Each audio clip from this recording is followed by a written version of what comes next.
Well, good afternoon, everyone, and a very warm welcome to Te Papa and to the opening of the Talking Fashion series, Conversations with Leading New Zealand Fashion Designers. And today, it goes without saying, you've already recognised who it is. It's Trelise Cooper. This series has emerged from a recently released book by Angela Lassig, and it's my pleasure to introduce Angela to you today too. She was long Te Papa's costume and fashion expert and is now furthering study and writing at Auckland University. And Angela had a huge job to do to interview and collate information for the book called Fashion Design, New Zealand Fashion Design.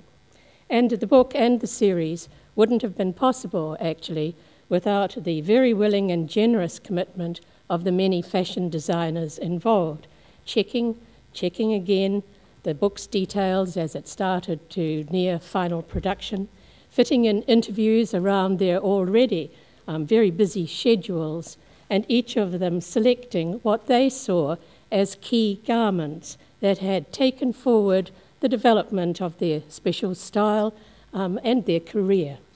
Well, modern design doesn't just happen. It's the result of training, expertise gained from experience, and that special flair, that eye for detail that makes some designers stand out and excel. Well, Te Papa recognises the leading edge of New Zealand fashion designers in the book, and eventually, of course, in the exhibitions that we plan to have. And today, our presentation definitely celebrates the exceptional qualities and the entrepreneurial ability, too, of one of our top leading designers. It gives me much pleasure to introduce Trelise Cooper.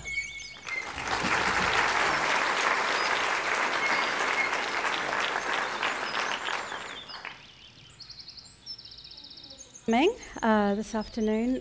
It's a real pleasure to see so many of you at the first of the series. I first became aware of Trelise when she opened her store on Parnell Road in 1990.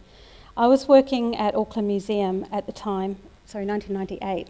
I was working at Auckland Museum at the time and recall being intrigued by the vibrantly coloured windows in garments. Trelise reminded me in our interview that the colours were turquoise and green and bright pink with orange embroidery, very Indian inspired. Yes.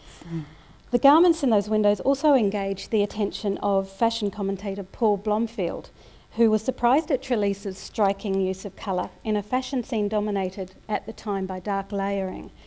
At the time, Blomfield wondered at the longevity of Trelise's new business. I think that question's been answered. Having founded her eponymous label, Trelise Cooper, in 1994, the opening of the Parnell Road store marked Trelise's triumphant public re-entry into the New Zealand fashion industry. Her first venture, the fashion label and upmarket Auckland boutique, Limited Editions by Trelise Cooper, opened in High Street in 1984, closing in 1988 after 4 successful years dressing Auckland and Wellington's fashion elite in the heady years before the 1988 stock market crash.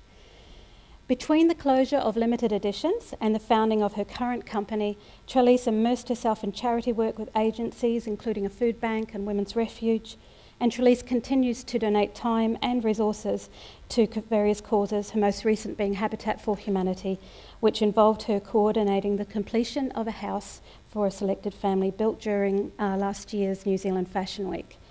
Trelise is one of New Zealand's most distinctive and successful contemporary fashion designers, and it gives me great pleasure to welcome you today. Thank you for having me. It's a pleasure to be here. Hello. Yeah. Please welcome. Now I'm just going to run some images in the background for us as we go, talk. These images that you're going to be seeing now all feature in Trelise's profile in the book. So Trelise, I think we'll get started by maybe talking about how you got started in the fashion industry. Mm-hmm.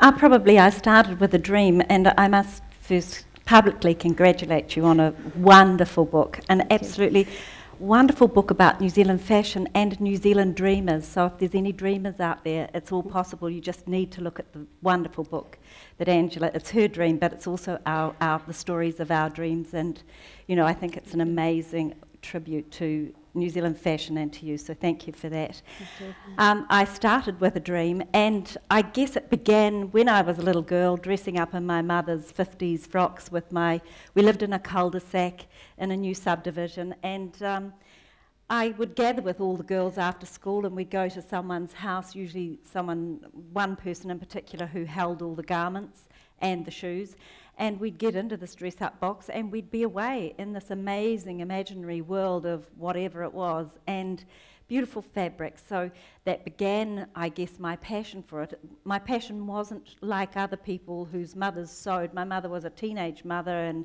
had 4 children quickly, so she never really had time, and we were very much a 60s and 70s family. It was very de rigueur to have bought biscuits. Our mother didn't bake, and we were very happy about that, and and she didn't sew either, so we didn't have to wear homemade clothes. It was sort of a bit of inverted snobbery. So my mother didn't sew or knit because she was too busy, and it was fine by us. But I did have the dress-up box, and I also had a father who has always had a great passion for his own fashion and style, but also for the women in his life. And I have 2 sisters and my mother, and he would regularly take me as a young teenager, 12, 13, down to the local store in Henderson, where it was the only boutique really.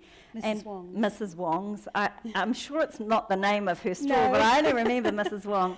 And he would just keep putting things. I mean, my dad was young and had a successful business in the construction industry, and so we were, a young family and doing it in another way, and so he would just load up the counter with things, and I'd have to tell him to stop. I mean, that's unusual. I like to shop, but anyway, Dad would load up and I'd go, enough already. Anyway, I would come home with these things. My mother would be horrified. Oh, you didn't buy that for her. She didn't come on those expeditions.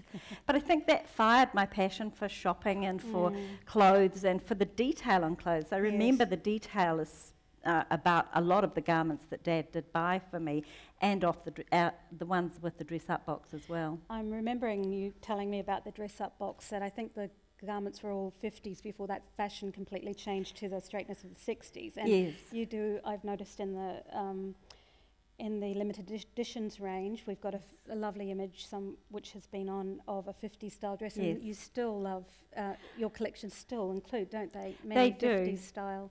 I have always had that iconic 50s shape in a collection. If not every collection, it'll be possibly in the year in some way. I just guess it epitomises what I love about being a woman, and that's like being shapely and having that a swirling, twirling dress. I've probably never grown up, And it's a lovely vehicle for showing a beautiful print too, isn't it? Yes, I think that's the other thing. It takes colour well, it takes print well, and I love black, don't get me wrong. I'm a great black, and was before I became a designer. I was a great Zambezi Marilyn Sainty wearer, so I've been schooled and trained by the best in black wearing, and so I still love black, but I also like to wear colour.